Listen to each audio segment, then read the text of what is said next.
안녕하십니까. 네, 저는 이제 서울특별시 발달장애인 전센터장이에요. 그게 중요하죠. 네, 제가 사칭하면 안 되니까. 작년에도 제가 이제 여기 참가를 했었고, 이제 제가 사회복지로 학부를 나오고 특수교육을 석박사를 했어요. 그래서 아마 장애 관련해서 특수교육 관련해서 아마 저를 이제 불러주시지 않았나 이렇게 생각하고, 네, 무한한 영광으로 생각합니다. 이렇게 내려오죠? 네. 그래서 이제 저는 제가 이제 작년에 임기를 마치고 지금 쉬고 있어요. 그래서 지금 하는 일이 뭐냐면 이제 일은 이렇게 직위는 없어요. 그래서 제가 하는 일은 지금 가정에 방문을 해서 문제행동, 사회복지 쪽은 또 도전적, 특수교육 쪽 또 부모님들은 도전적 행동이라고 이야기하죠. 그래서 지금 여기 나오는 둘째 같은 가정이 있는 곳에 찾아가서 행동중재 계획을 세워주고 교재 교구를 만들고 지원을 하고 있어요. 되게 보람이 있더라고요. 그래서 이제 그걸 하고 있고, 그래서 여러분한테 말씀드리는 게 지금 이제 이런 나온 가정이 아주 이게 특이한 가정이 아니고 많아요, 정말. 전국적으로. 그래서 제가 이제 장애인복지관에서 한 15년 정도 일을 했는데 그 유아 때 상담을 했던 장애 유아들이 이제 성장을 해가지고 성인이 되고 결혼을 하고, 왜냐면 자기 결정권이 있고 결혼에 대한 것도 이제 사회에서 굉장히 많이 일반화가 돼 있잖아요. 그러면서 이제 여성 장애인들, 지적 장애인들이 정말 이제 일반 남성하고 결혼을 해서의 문제라든지 여러 가지 문제가 있어요.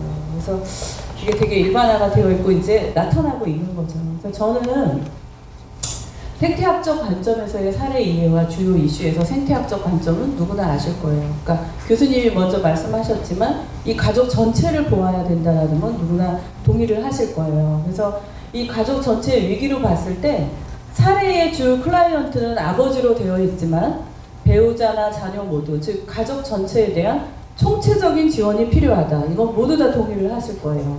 근데 두 번째 이제 포커스가 뭐냐면 우리가 아버지도 우울을 가지고 있다. 어머니도 우울을 가지고 있다. 이 네 가족이 다 우울을 가지고 있어요. 가족 구성원들이. 그래서 우울이라는 정서적인 공통점이 있으나 이것이 발생한 요인은 가족 구성원 개별적으로 다른 요인들 내용을 담고 있다는 거예요. 그래서 참 이게 어려운 문제인데 가족 전체에 대한 개입이나 가족 구성원들에 대한 개별적인 지원이 이 특징별로 지원이 이루어져야 된다는 거예요. 그래서 우리가 우울하면은 정신장애니까 다 약물을 복용해야 돼. 이거는 아니라는 거죠. 그래서 가족 전체의 이해, 남편과 부인, 첫째 딸과 둘째 아동 등 모두 간에 뭐예요? 바로 가족 상호작용의 문제가 있는 거죠. 그래서 그러니까 가족 전체의 위기는 우울이라는 걸 봤지만 전체적으로 봤을 때는 가족 간의 상호작용이 지금 적절하게 이루어지지 않고 있죠. 그래서 가족 상호작용에 심한 문제를 보이고 있고 가족 간의 만족스러운 상호작용을 할 수 있는 방법이 가족 구성원을 대상으로 체계적으로 이루어져야 되는 거죠. 그러려면 여러분들이 이제 떠오르는 것들이 많이 있을 거예요. 저는 둘째를 중심으로 말씀을 드리겠지만 뭐가 필요해요? 가족 치료가 필요하죠. 가족 상호작용이 이루어지려면 전체적으로 가족 치료가 필요하고 또 뭐가 필요해요? 부부 치료도 필요한 거죠. 그래서 사실은 저희가 이제 자원의 문제예요. 답을 모르는 건 아니거든요. 그래서 그런 부분이 있다. 그래서 이제 가족 구성원들의 처한 개별적인 상황에 대한 이해, 이미 이제 이해를 많이 하셨지만 조금 더 제가 요약을 한다면 아버지 같은 경우는 배우자에 대한 불만이나 자녀의 부적응등에 대한 어려움을 지속적으로 경험하고 그러면서도 이분이 이제 경제적인 부분을 책임을 져야 돼요. 그래서 스트레스가 많고 이걸 이제 술에 의존하고 있다는 거죠. 알코올 의존증이 있고 이제 어머니에 대한 부분은 제가 강점 부분 교수님이 이야기한 것도 많이 생각을 했어요. 배우자에 대한 불만, 자녀 양육의 어려움 등을 지니고 있고 무엇보다 자해 등을 하는 것으로 보아 지적장애 이외에 정신과적인 문제를 동반하고 있는지에 대한 정확한 진단이 요구되고 가족 안에서 부인으로서 그리고 엄마로서의 역할을 위한 필요한 기술을 체계적으로 일관성 있게 교육받는 것이 필요하다. 여러분 정신장애라는 게 있어요. 그리고 지적장애라는 게 있어요. 뭐가 달라요? 대부분 비슷하다고 생각을 해요. 근데 지적장애는 뭐냐면 지능지수가 낮은 거예요. 그래서 우리가 장애 판정을 할 때 우리가 발달장애가 뭐예요? 지적장애와 자폐성 장애를 발달장애라고 해요. 그 중에서도 특히 지적장애는 지능지수 70 미만이에요. 그래서 이제 뭐 1급, 2급, 3급 나누잖아요. 그래서 이제 지능지수가 낮다는 거는 언어와 사회성과 인지와 모든 면에서 또래와 비교했을 때 유의미하게 지체가 되는 거예요. 그럼 이 정신장애, 그러니까 약물을 복용한다든지 우울에 해당이 되는 거는 조현병, 강박장애, 불안장애, 또 뭐 있어요? 편집증, 이런 게 이제 바로 정신장애예요. 왜 이 어머니에 대해서 좀 생각을 할 때 제가 가진 전문 지식으로 생각을 한다면 사실은 지적장애는 만 18세 이전에 등록을 하는 게 맞아요. 그 이후에 발생한 지능지수의 뭐 부족이라든지 이런 것들은 사실은 태생적으로 지적장애라고 할 수 없어요. 그리고 또 아까 유심히 보시면 아빠가 33살인가 모르고 어머님이 해서 10살 차이가 나요. 그러면 이 어머니의 가정에서 왜 이렇게 빨리 자기 동생이나 이제 딸을 그렇게 나이가 많은 남자한테 결혼을 시켰을까요?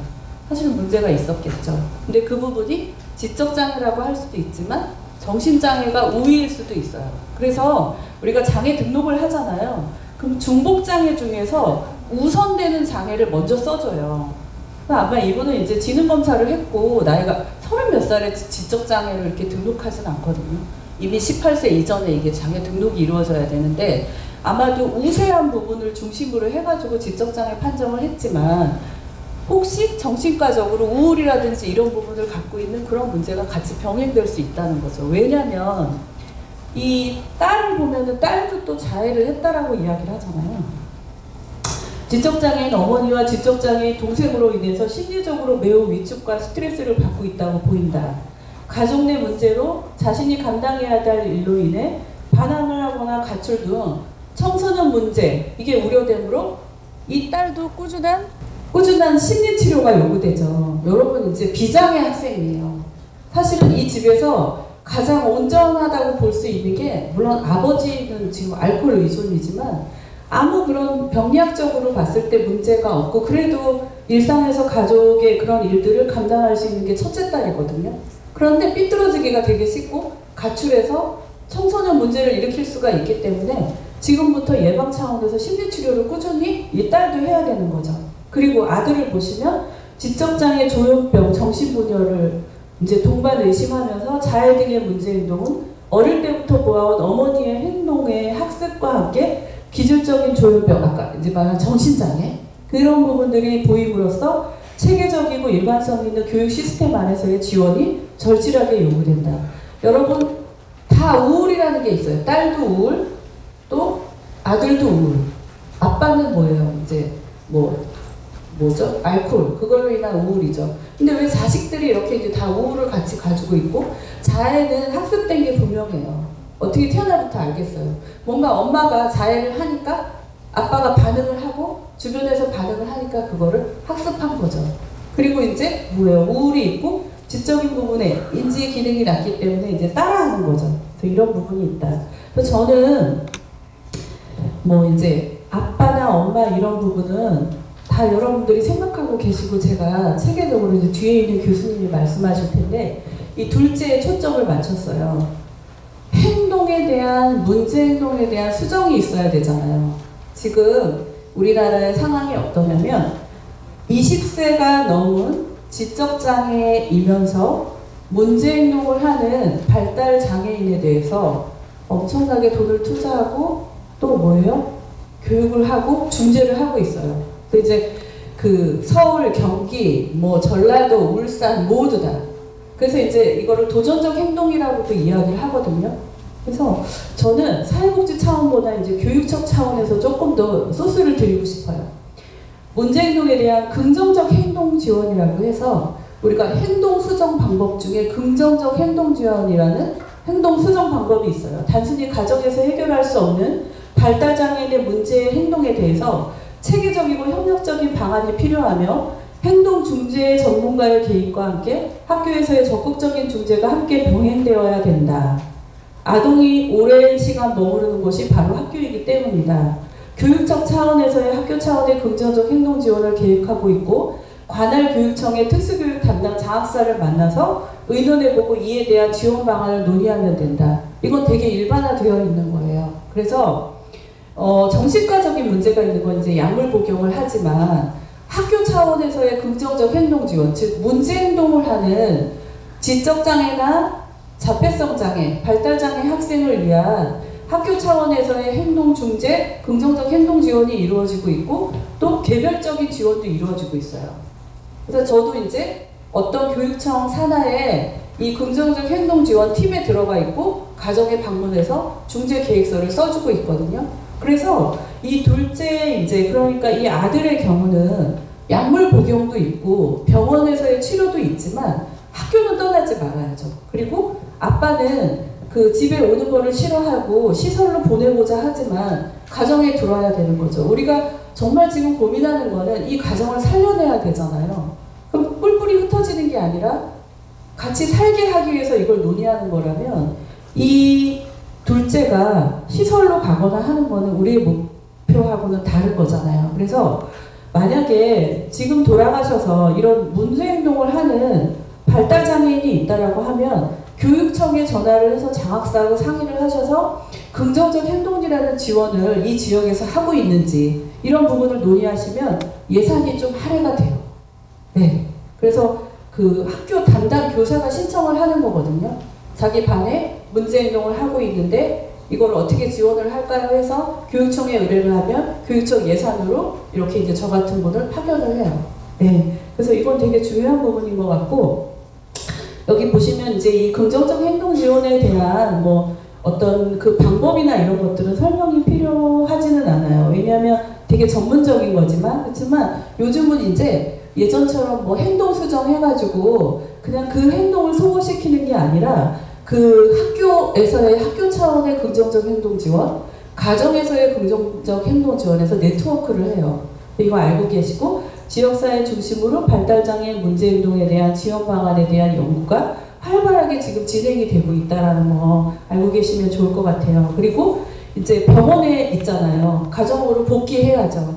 이 부분은 행동중재 전문가가 꼭 껴야 돼요. 우리가 발달장애인의 문제행동은 절대 가정에서의 부모의 노력, 학교에서의 교사의 노력, 아니면 지역사회에 있는 사회복지사의 노력으로 이루어지지 않아요. 정신과 의사 모두 다 협력해서 네트워크가 돼가지고 약물도 그 시간에 복용을 하는 거 정확하게 체크를 해야 되고 교육적인 차원의 중재가 학교에서 이루어지면 그 중재 도구를 가정에도 같이 가져가서 함께 네트워크가 돼야 돼요. 그리고 아주 꾸준하고 일관성 있게 한 6개월 이상 지원이 되면 정말 목표 행동했던 몇 가지는 많이 좋아져요. 그래서 이 부분에 대해서 저는 조금 초점을 맞췄고요. 그 다음에 제가 이제 한 가지 드리면 저는 서울시 발달장애인 지원센터였죠. 여러분이 살고 계시는 도를 중심으로 지역 발달장애인 지원센터가 있어요. 울산시 발달장애인 지원센터, 경기도 발달장애인 지원센터. 이 지원센터에 연락을 하시면 어떤 게 있냐면 이분이 이제 발달장애인인데 초등학생이에요. 그러면 여기에 의뢰를 하시면 초등학교부터 성인기가 됐을 때까지 필요한 어떤 독립생활을 하기 위해 필요한 것들에 대한 서비스를 다 개인별 지원 계획을 세워주고 그리고 서비스 연계를 지역사회 중심으로 해주거든요. 그래서 혹시 여기 나오는 이 가정도 사실은 제가 권해드리긴 했지만 발달장애 지원센터하고 연계해서 뭐 병원이라든지 이런 거 연계하실 때 힘드신 분들은 같이 연계를 해라. 이제 그렇게 조언을 드렸어요. 그래서 이 발달장애 지원센터는 꼭 알고 계시고 공공전달 서비스 체계예요. 네, 그래서 그런 부분 알고 계시면 될 것 같습니다. 저는 이상으로 발표를 마치겠습니다.